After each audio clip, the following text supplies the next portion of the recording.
अस्सलाम वालेकुम boys and girls. Era lights आज हम डिस्कस करेंगे अपना यूनिट वाइज FLP 4 और इसका टॉपिक जो है वो है फ्रैगमेंट्स और टाइप्स ऑफ क्लॉजेस और सेंटेंस स्ट्रक्चर्स। अब ये जो फर्स्ट सेंटेंस है इसका ऑप्शन डेल्टा करेक्ट है। Why don't you ask Alia's mother what her favourite fruit is. अब इस क्वेश्चन के ऊपर बात करने से पहले मैं थोड़ा सा आपको समझा दूं कि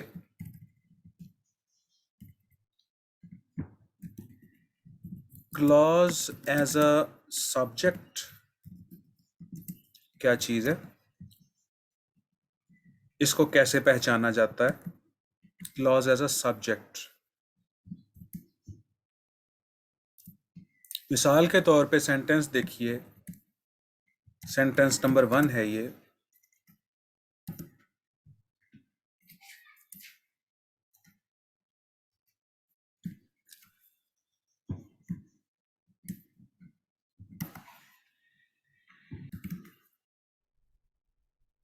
अब सेंटेंस नंबर 1 देखिए, हाउ ही स्पीक्स फैसिनेट्स मी। अब यहां पर ये जो हाउ ही स्पीक्स है, ये पूरे का पूरा क्लॉज एक सब्जेक्ट का काम कर रहा है। सेंटेंस नंबर 2 देखिए, where he went is unknown. अब ये पूरे का पूरा क्लॉज सब्जेक्ट का काम कर रहा है और इसका जो वर्ब है वो इज है। अब सेंटेंस नंबर 3 को देखिए, Y she wept is a riddle. देखिए सेंटेंस नंबर 1 में हाउ ही स्पीक्स, ये पूरे का पूरा क्लॉज एक सब्जेक्ट का काम कर रहा है और इसका वर्ब है फैसिनेट्स। सेंटेंस नंबर 2 देखिए, वेयर ही वेंट, ये पूरे का पूरा क्लॉज एक सब्जेक्ट का काम कर रहा है और इसका वर्ब है इज। और वाई शी वेप्ट, ये पूरे का पूरा सब्जेक्ट, ये पूरे का पूरा क्लॉज एक सब्जेक्ट का काम कर रहा है और इसका वर्ब है इज। अब बच्चों को यह समझने में इशू होता है, तो याद रखिएगा क्लॉज एज अ सब्जेक्ट को पहचानने के दो तरीके हैं। How to recognize clause as a subject. उसका पहला तरीका ये है कि क्लॉज एज अ सब्जेक्ट को रिप्लेस कीजिए इट से। Clause as a subject replace हो जाएगा इट से, समवन से या समथिंग से। ये देखिए, जिसको आप क्लॉज एज अ सब्जेक्ट कह रहे हो वो पूरे का पूरा क्लॉज रिप्लेस हो जाएगा इट से, समवन से या समथिंग से। अब देखें, जैसे सेंटेंस नंबर 1 है, how he speaks fascinates me, it से रिप्लेस करो, it fascinates me. Sentence number 2 है, where he went is unknown, it से रिप्लेस करो, it is unknown. Sentence number 3 है, why she wept is a riddle, it से replace करो, it is a riddle. देखो, ये जो मैं आपको एक ट्रिक बता रहा हूं, ये बड़ा सादा सा ट्रिक है बेटे। देखो समझो कि अगर पूरा क्लॉज सिंगल सब्जेक्ट का काम कर रहा है तो उसे किसी सिंगल वर्ड से रिप्लेस किया जा सकता है, ठीक है ना। हाउ ही स्पीक्स फैसिनेट्स मी, इसे कह दो नेचर फैसिनेट्स मी। अब अगर आप लोग कहते हो नेचर फैसिनेट्स मी, तो इसमें नेचर क्या है? सब्जेक्ट है। और अगर नेचर सब्जेक्ट है तो हाउ ही स्पीक्स भी सब्जेक्ट है।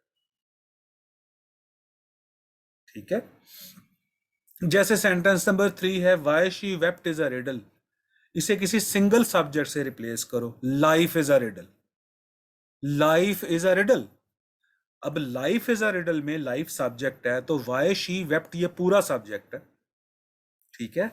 तो जब क्लॉज, पूरा क्लॉज सब्जेक्ट का काम करता है तो वो नाउन क्लॉज कहलाता है, या क्लॉज से क्लॉज एज अ सब्जेक्ट कहते हैं। पूरा क्लॉज सब्जेक्ट का काम करता है तो नाउन क्लॉज कहलाता है। अब उसकी पहचान ये मैंने आपको बताई है पहली, कि क्लॉज एज अ सब्जेक्ट को इट से रिप्लेस किया जा सकता है, समवन से रिप्लेस किया जा सकता है, समथिंग से रिप्लेस किया जा सकता है। यानी मेरे कहने का मतलब ये है कि क्लॉज एज अ सब्जेक्ट को किसी सिंगल सब्जेक्ट से रिप्लेस किया जा सकता है। दूसरा, clause as a subject is always simple. जैसे यूं लिखते हैं, clause as a subject has always simple structure. और सिंपल स्ट्रक्चर क्या होता है? पहले सब्जेक्ट बाद में वर्ब, पहले सब्जेक्ट बाद में वर्ब। तो यहां पर ये देखें, आप फिर सेंटेंस नंबर 1 के ऊपर आए, हाउ ही स्पीक्स है, हाउ डज ही स्पीक नहीं है यहां पे। सेंटेंस नंबर 2 पे आए, वेयर ही वेंट है, वेयर डिड ही गो नहीं है यहां पे। सेंटेंस नंबर 3 पे आए, वाई शी वेप्ट है, वाई डिड शी वीप नहीं है यहां पे। तो बेशक ये जो सेंटेंसेस हैं ये हाउ से स्टार्ट हो रहे हैं, ये वेयर से स्टार्ट हो रहे हैं, और ये वाई से स्टार्ट हो रहा है थर्ड सेंटेंस, लेकिन उसके बाद सादा स्ट्रक्चर है। तो ये देखिए कि पूरा क्लॉज जब सब्जेक्ट का काम करता है तो उसको पहचानने के दो मेन तरीके हैं। पहला तरीका क्या, कि उसको सिंगल सब्जेक्ट से रिप्लेस किया जा सकता है, इट से, समथिंग से, समवन से, कि कोई भी वाहिद सब्जेक्ट से। और इसको समझने का दूसरा तरीका क्या है कि क्लॉज एज अ सब्जेक्ट कभी क्वेश्चन की शक्ल इख्तियार नहीं करता। क्लॉज एज अ सब्जेक्ट कभी क्वेश्चन की शक्ल इख्तियार नहीं करता। ठीक है। देखिए ना, फिर ये देखें, हाउ और वेयर और वाई से सेंटेंस स्टार्ट होने के बावजूद, हालांकि उसूली तौर पर तो होना चाहिए हाउ डज ही स्पीक, लेकिन वो डायरेक्ट क्वेश्चन होगा, ये डायरेक्ट क्वेश्चन नहीं है, ये क्लॉज एज अ सब्जेक्ट है। ठीक है। तो क्वेश्चन वर्ड से स्टार्ट होने के बावजूद, WH फैमिली से स्टार्ट होने के बावजूद, इसके जो बाद वाला क्लॉज होता है वो सादा होता है हमेशा, जैसे कि ही स्पीक्स, जैसे कि ही वेंट, जैसे कि शी वेप्ट। ठीक।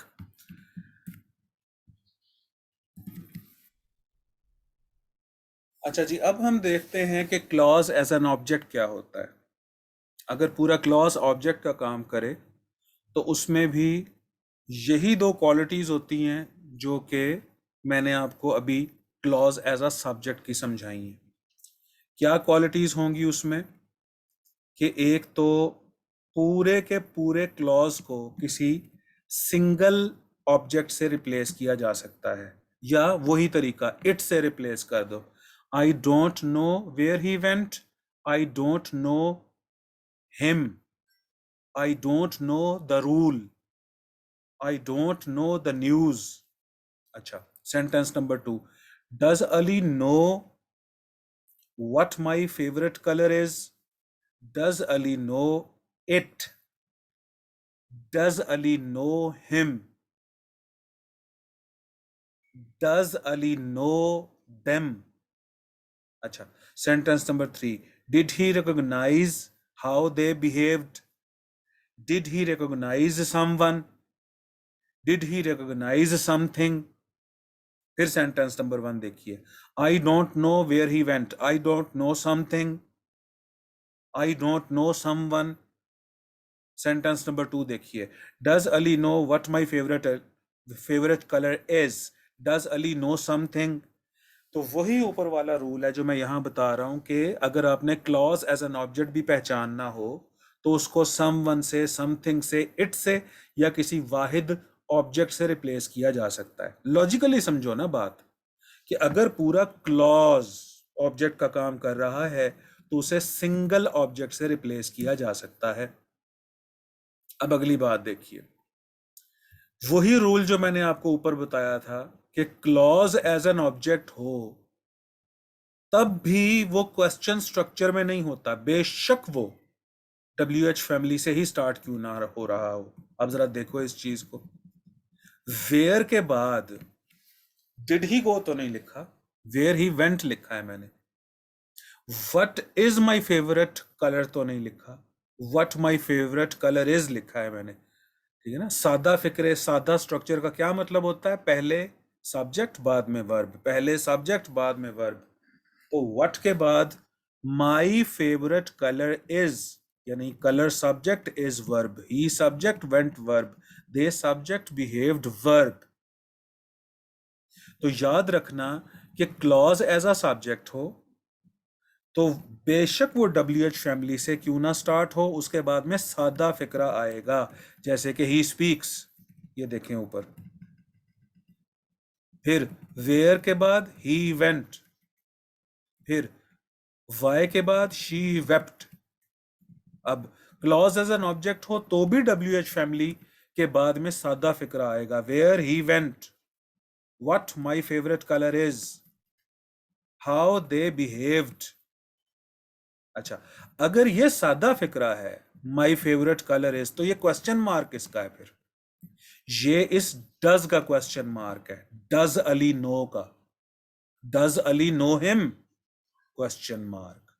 तो ये जो क्वेश्चन मार्क आया हुआ एंड में, ये इसलिए आया है, इसे मैं कर देता हूं यहां पर्पल कलर का, कि ये इस डज की वजह से आया है, यहां पर इस डिड की वजह से क्वेश्चन मार्क आया है। ठीक है, क्योंकि बच्चे ये भी बाजू का सवाल करते हैं कि सर अगर हाउ दे बिहेव्ड सादा फिक्रा है, सादा स्ट्रक्चर है, तो ये क्वेश्चन मार्क किधर से आ गया। अब एग्जामिनर आपको किस किस तरह से धोखा दे सकता है, अब आप इस बात को समझो। सेंटेंस नंबर 1 को वो यूं खराब कर सकता है, how he speaks fascinate me, fascinates कहो, क्यों कि ये पूरा क्लॉज सिंगल सब्जेक्ट का काम कर रहा है और सिंगल सब्जेक्ट के साथ हम SEIS का इजाफा करते हैं। अच्छा, और आपको कैसे वो धोखा दे सकता है एग्जामिनर, हाउ ही स्पीक्स, यहां वो करेगा हाउ डज ही स्पीक, गलत है। अब यहां पर देखो, I don't know where he went, यहां वो आपको कैसे धोखा देगा, I don't know where did he go, गलत है वो। यहां पर वो कैसे धोखा देगा, does Ali know what is my favourite colour, गलत है, व्हाट इज ना कहो, what my favourite colour is. ठीक, अब आप क्वेश्चन नंबर 1 को देखो, इसका डेल्टा ऑप्शन करेक्ट है, why don't you ask Alia's mother what her favourite food is. अब देखो, यहां से लेकर यहां तक क्लॉज एज एन ऑब्जेक्ट है, कैसे पहचानूंगा अब मैं, why don't you ask Alia's mother something, और कैसे पहचानूंगा मैं इसको, कि वट के बाद भी यहां पर जो सेंटेंस है वो सिंपल स्ट्रक्चर में है, ये देखो जरा, सिंपल स्ट्रक्चर में है। हाँ, अच्छा, अब अल्फा इसलिए गलत है कि वाई यू डोंट क्यों लिखा गया है, वाई डोंट यू कहो ना, ये तो क्लॉज एज एन ऑब्जेक्ट या सब्जेक्ट नहीं है, ये तो डायरेक्ट क्वेश्चन है। देखो ना, WH फैमिली के बाद सादा फिक्रा तो कभी भी नहीं आता, वेयर आर यू गोइंग ही होता है, वाई आर यू सैड ही होता है, वट हैज ही डन ही होता है, वाई डज ही वीप ही होता है। यानी WH फैमिली के बाद क्वेश्चन स्ट्रक्चर्स आते ही आते हैं, किस सूरत में नहीं आते, कि जब WH family clause as a subject में आए या क्लॉज एज एन ऑब्जेक्ट में आए। ठीक है, अच्छा, बीटा क्यों गलत है, why don't you ask Alia's mother.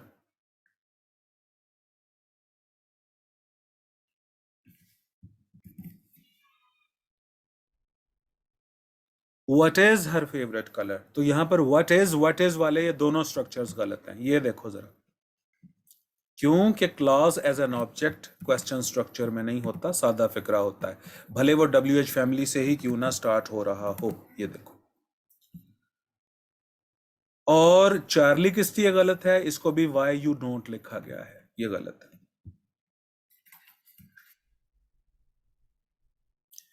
अच्छा जी, अब हम sentence number sorry question number 2 को देखते हैं। इसका बीटा ऑप्शन करेक्ट है। Startled by the loud noise of the engine, comma, I dropped the wrench and jumped out of the way. Alpha किस लिए गलत है? Startled by the loud noise of the engine. Full stop. यहीं पर बात गलत हो जाती है। फ्रेगमेंट क्या है? सादा से अल्फाज में यूं समझिए कि फ्रेगमेंट ऐसा लगता है कि जैसे देखने में फिक्रा है, पूरा सेंटेंस है पूरा, लेकिन वो फिक्रा नहीं होता, वो फिक्रे का टुकड़ा होता है, इसीलिए तो उसको फ्रेगमेंट कहते हैं। तो फ्रेगमेंट भी एक टाइप की मिस्टेक है ग्रामर में। देखिए, अब चार्ली ऑप्शन देखिए, startled by the loud noise of the engine and dropping the wrench. ये वैसे ही है कि जैसे मैं कहूं कि जब मैं सुबह सवेरे उठा और मैं बाहर निकला तो फुल स्टॉप, गलत है फिक्रा। या मैं कहूं कि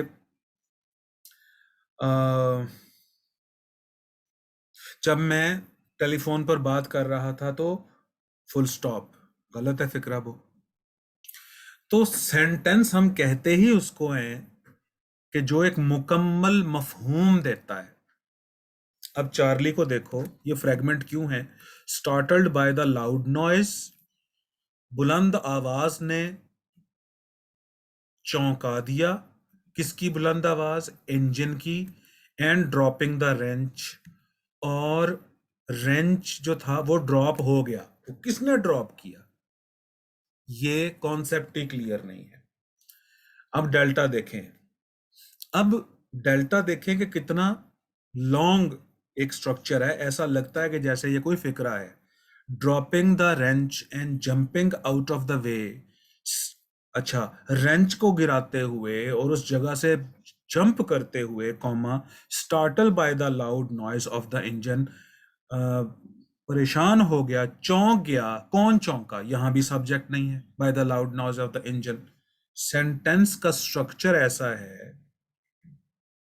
कि जैसे लग रहा है कि ये कोई फिक्रा है पूरा, मतलब ये स्ट्रक्चर ऐसा है कि लग रहा है कि it is a complete sentence, but it is not a stent, it is not a sentence, it is a fragment. ये देखो, तब तक वो स्ट्रक्चर फ्रेगमेंट रहता है जब तक उसमें सब्जेक्ट और वर्ब क्लियर ना हो। याद रखना, जब तक उसमें सब्जेक्ट और वर्ब क्लियरली स्टेटेड ना हो तब तक वो स्ट्रक्चर फ्रेगमेंट रहता है, सेंटेंस कहलाने का हकदार नहीं है वो। अब ये ठीक है फिक्रा beta. Startled by the loud noise of the engine, engine की बुलंद आवाज से कौन चौंका? आई, मैं। कॉमा के फौरन बाद सब्जेक्ट है इसका, ठीक है। अब ये देखें, इसकी मिसालें मैं और दूं। ये देखो, मैं कहता हूं कि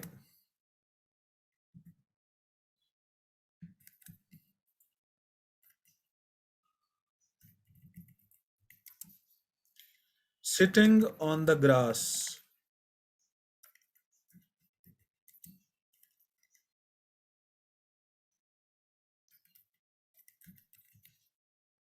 comma, a snake bit me.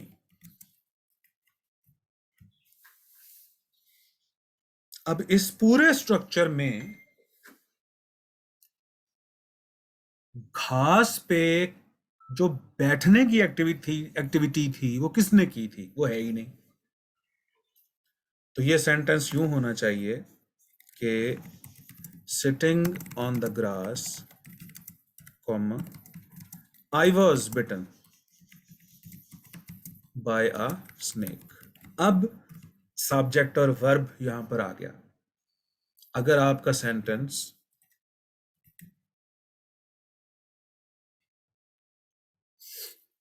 Action से स्टार्ट हो रहा है तो कॉमा के फौरन बाद उसका डूअर होना चाहिए। ये डैंगलिंग मॉडिफायर में हम ये चीज पढ़ते हैं। अगर आपका सेंटेंस किसी एक्टिविटी से स्टार्ट हो रहा है और पूरे फिक्रे में कोई सब्जेक्ट है ही नहीं तो वो फिक्रा नहीं है, फिर वो फ्रेगमेंट है। फिर और मिसाल देखिए इसकी। When I was moving through the woods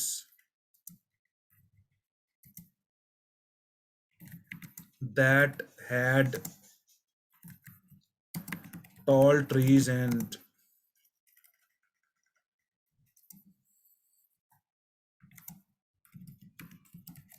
fierce animals, full stop। अब ये फिक्रा फिक्रा है ही नहीं, फ्रेगमेंट है कि when I was moving through the woods, जब मैं जंगल में से गुजर रहा था, दैट हैड टॉल ट्रीज, और जंगल के अंदर ऊंचे ऊंचे बुलंदो बाला दरख्त थे, एंड फियर्स एनिमल्स, और फियर्स एनिमल थे। तो फिर क्या हुआ? When I was moving through, जब मैं गुजर रहा था, तो इसको मुकम्मल कीजिए ना कि when I was moving through the woods that had tall trees and fierce animals, I saw a big lion. यूं कीजिए कि जब मैं गुजर रहा था जब मैं गुजर रहा था जंगल में से, तो मैंने एक बड़ा शेर देखा।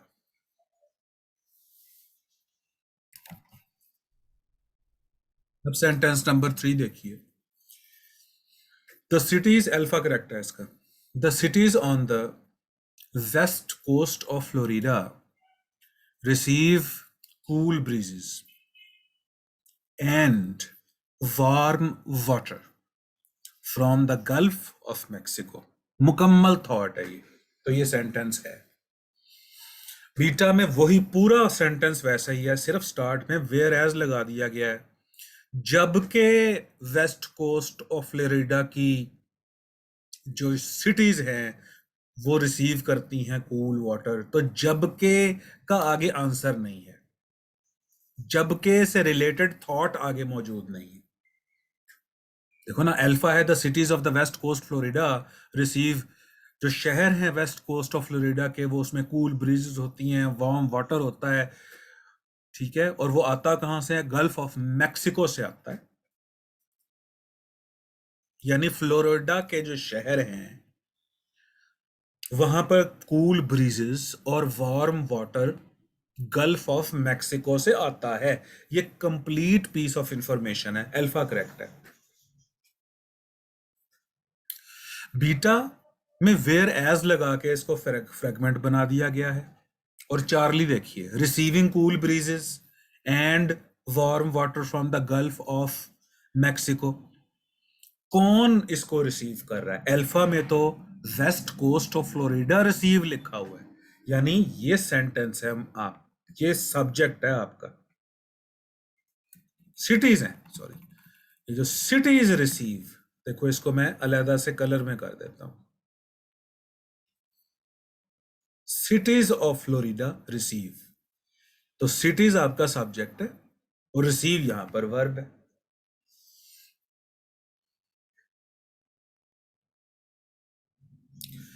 अब अगर अल्फा में ही मैं वेयर एज लगा दूं शुरू में, या व्हेन लगा दूं, तो ये वेयर एज का जो लफ्ज है ये कुछ और भी डिमांड करेगा।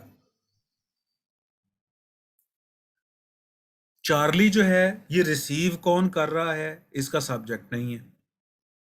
और डेल्टा में उसी फिक्रे से पहले बिकॉज लगा दिया, because the cities of the west coast of Florida receive cool breeze and warm water from the Gulf of Mexico. तो इस बिकॉज से रिलेटेड थॉट नहीं है आगे, यानी ये क्योंकि फ्लोरिडा के शहर कूल ब्रीजेस और वार्म वाटर हासिल करते हैं, और इस वजह से मैं उन्हें पसंद करता हूं। यानी आगे कुछ ऐसा होना चाहिए था, because the cities of the west coast of Florida receive cool breezes and warm water from the Gulf of Mexico, comma, I will spend my holidays there। यूं होता। अब बिकॉज से रिलेटेड जो कॉन्सेप्ट है वो यहां पर आ गया, देखो, ठीक है ना। अच्छा जी, अब क्वेश्चन नंबर 4 को देखिए। तो बीटा करेक्ट है इसका। My mother is a nurse who give so much of a time to the community by doing charity work, visiting nurses homes, visiting nursing homes and feeding the homeless।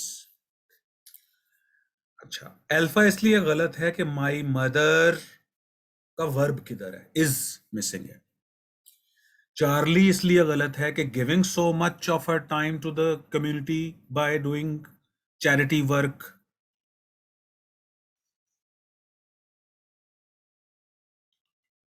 ये सारी बातें करके और आखिर में कहा गया है माई मदर इज अ नर्स, यानी कि माई mother is a nurse start में आना चाहिए था, और गिविंग भी नहीं, हु गिव्स आना चाहिए था, जैसा कि बीटा में लिखा हुआ है। और डेल्टा में giving so much of a time to the community by doing charity work, visiting nursing homes and feeding the homeless. तो यहां पर ये जो शख्स टाइम दे रहा है कम्युनिटी को, चैरिटी वर्क कर रहा है, खैरात कर रहा है, नर्सिंग होम्स को विजिट कर रहा है, बेघर लोगों को खाना खिला रहा है, ये बंदा है कौन? डेल्टा में उस बंदे का जिक्र ही नहीं है, उस सब्जेक्ट का जिक्र ही नहीं है। तो बीटा क्लियरेस्ट सेंटेंस है, माई मदर इज अ नर्स। मेरी माँ जो है वो एक नर्स है। Who give so much of her time, जो बहुत वक्त देती है अपना कम्युनिटी को। और कैसे वक्त देती है? आगे फिर 3 एक्टिविटीज बताई हुई हैं। चैरिटी वर्क करती है, विजिटिंग होम्स को विजिट करती है, सॉरी नर्सिंग होम्स को विजिट करती है, और होमलेस लोगों को फीड। अच्छा जी, उसके बाद सेंटेंस नंबर 5 देखिए।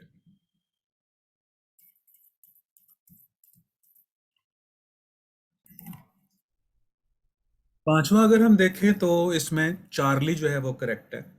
The psychologist met his clients in a relaxing environment।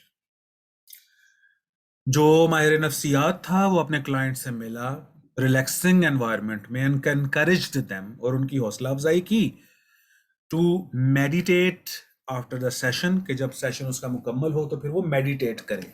Meditate करे यानी मुराकबा करे। मुराकबा किसको कहते हैं? जो तन्हाई में बैठ के कंसंट्रेशन बढ़ाने के लिए सोच विचार की जाती है, या जो अल्लाह को याद किया जाता है, उसको कहते हैं। अल्फा इसलिए गलत है कि the psychologist met his clients in a relaxing environment, full stop. ये फ्रेगमेंट है, ये फिक्रा है ही नहीं। अगर ये सेंटेंस है ही नहीं तो फिर फुल स्टॉप क्यों लगाया आखिर में? बीटा इसलिए गलत है कि meeting his clients in a relaxing environment and encouraging them to meditate after the session. इस एक्टिविटी का सब्जेक्ट किधर है? चार्ली में तो साइकोलॉजिस्ट लिखा हुआ है, बीटा में तो सब्जेक्ट ही नहीं है, इसलिए ये फ्रेगमेंट है।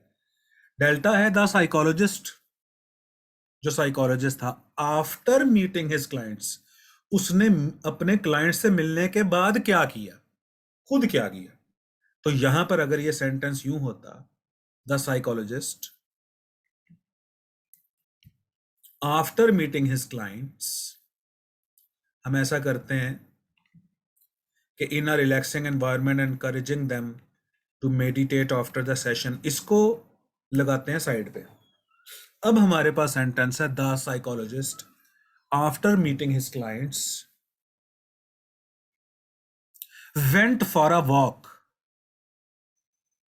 तो ये सेंटेंस यूं हो जाएगा कि the psychologist after meeting his clients, फिर बीच वाला पार्ट आ गया, और फिर the psychologist after meeting his clients का कॉन्सेप्ट मुकम्मल करने के लिए हम कहेंगे कि क्लाइंट से मिलने के बाद, और वो मिलने मिलने के बाद जिसमें उसने कहा क्लाइंट से मिलते वक्त के रिलैक्सिंग एनवायरनमेंट में मिला और इनकरेज किया, तो ये सब करने के बाद साइकोलॉजिस्ट वॉक पे चला गया, फिर ये सेंटेंस क्लियर हो जाता।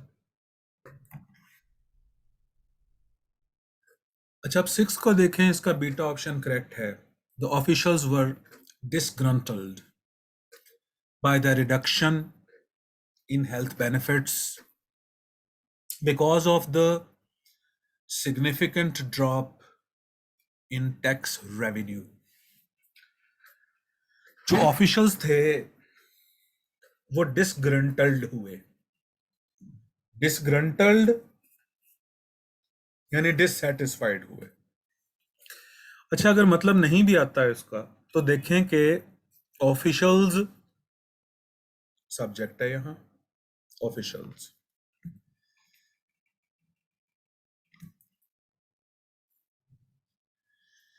और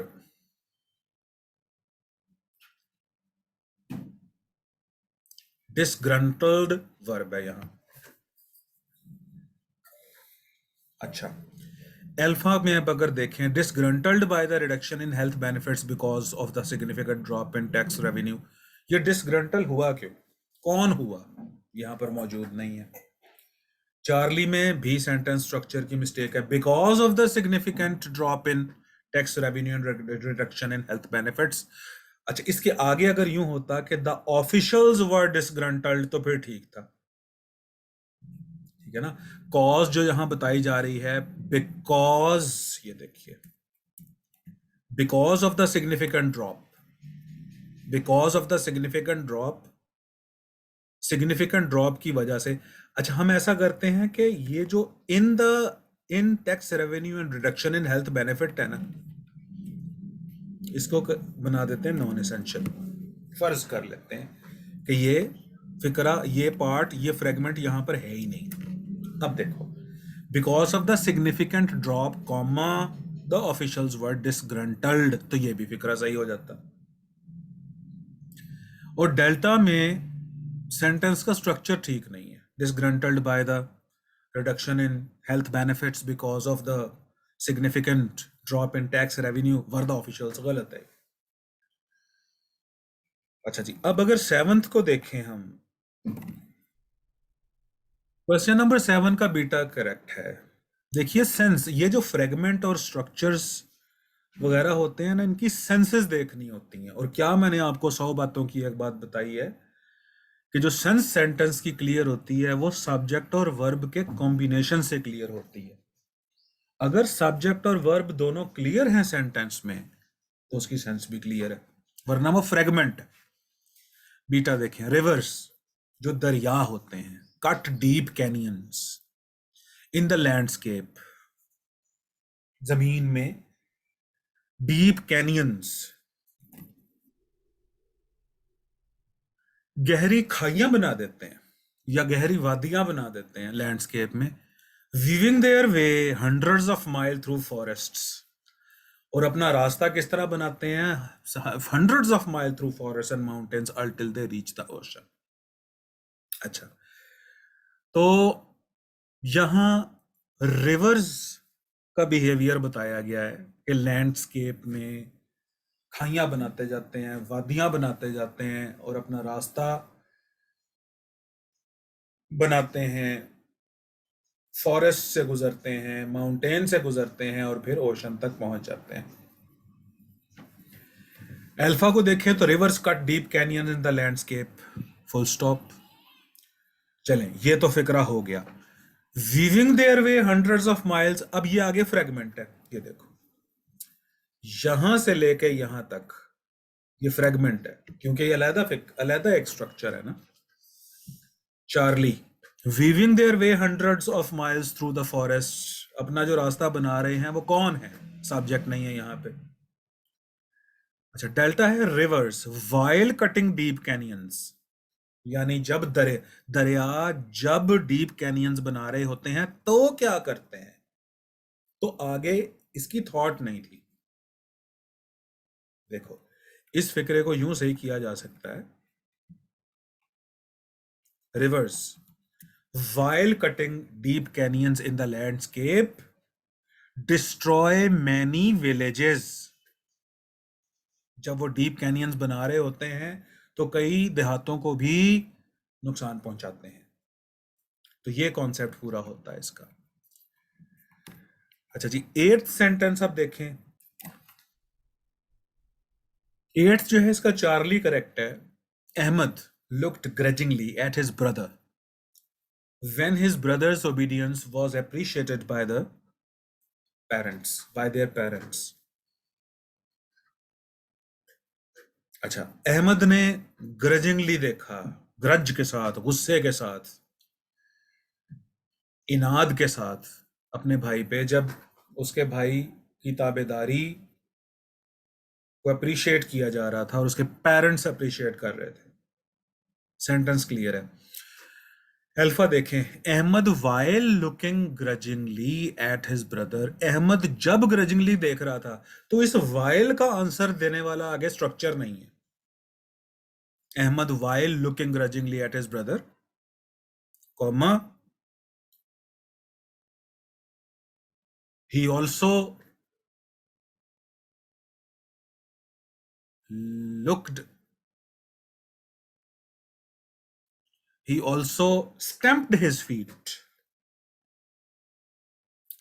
Ahmed while looking grudgingly at his brother, comma, stamped his feet। उसने अपना पैर मारा जमीन पे। अच्छा, delta, when his brother's obedience was appreciated by the parents, तो फिर क्या हुआ जब उसके भाई की ओबीडियंस अप्रिशिएट की जा रही थी उसके पेरेंट्स से, तो फिर क्या हुआ, ये भी इनकम्प्लीट कॉन्सेप्ट है, तो ये फ्रेगमेंट है, सेंटेंस नहीं है। और डेल्टा है अहमद लुक ग्रजिंग, ग्रजिंगली होना चाहिए था यहां। अब आप नाइन्थ को देखो।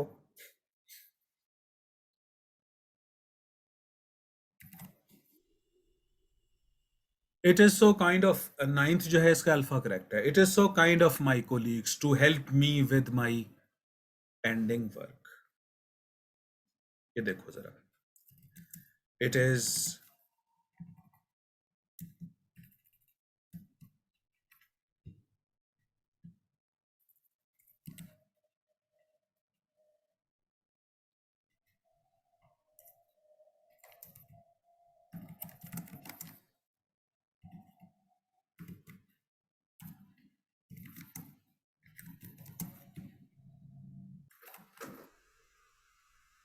अब नाइन्थ जो है अल्फा इसका करेक्ट है। It is so kind of my colleagues to help me with my pending work.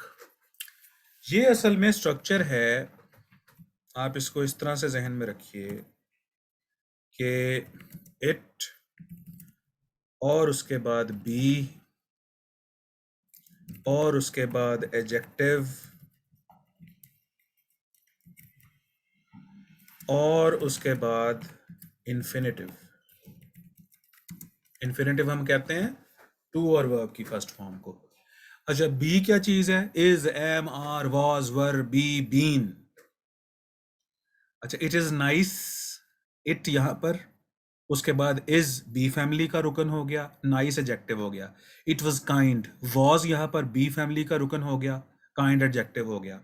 It has been, been जो है ये बी फैमिली का मेंबर हो गया, ब्रेव यहां पर एडजेक्टिव हो गया। तो it is nice of you to help me, it was kind of him to lend me money।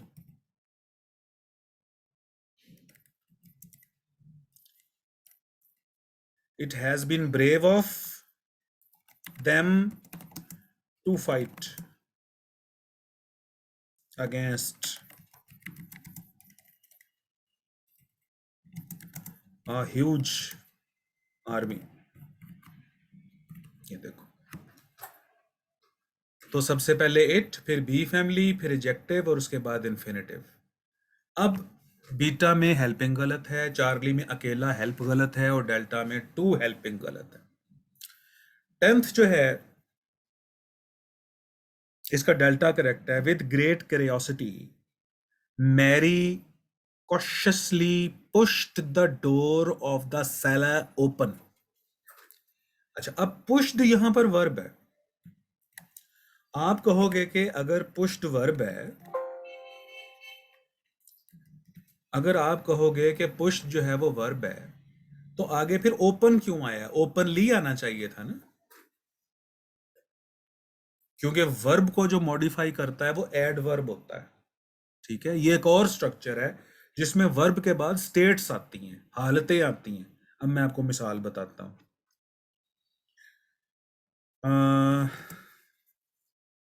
ही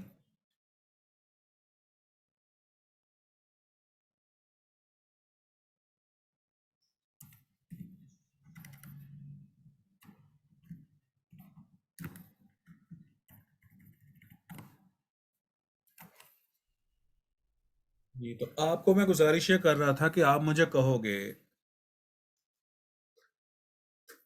कि ही स्पीक्स जेंटली होगा ना, ही स्पीक्स जेंटल तो नहीं होगा। ही राइट्स स्लोली होगा ना, ही राइट्स स्लो तो नहीं होगा। तो लिहाजा आप कहोगे कि Mary pushed the door openly होना चाहिए, एडवर्ब आना चाहिए। याद रखना कि बाज औकात ऐसे स्ट्रक्चर्स भी होते हैं कि जो वर्ब के बाद एडवर्ब नहीं लेते, बल्कि ऑब्जेक्ट की स्टेट को शो करते हैं। ही पुश्ड द डोर। अच्छा, अब यहां पर डोर हो गया ऑब्जेक्ट। अब उसने दरवाजे को धक्का दिया। अब दरवाजे की हालत कैसी है? वो खुला है, तो ओपन आएगा, ओपनली नहीं आएगा। इस ओपन का ताल्लुक पुश्ड से है ही नहीं, डोर से है। They kicked the chair flat, flatly नहीं, फ्लैट। उन्होंने किक मारी चेयर को, और चेयर जो है अब फ्लैट है, ये उसकी हालत है। You painted the house black. अब खुद सोचो, you painted the house blackly तो नहीं ना होगा। अच्छा, फिर all men are created equal. अब ये इक्वल होना, ये उन मेन की हालत है। ठीक,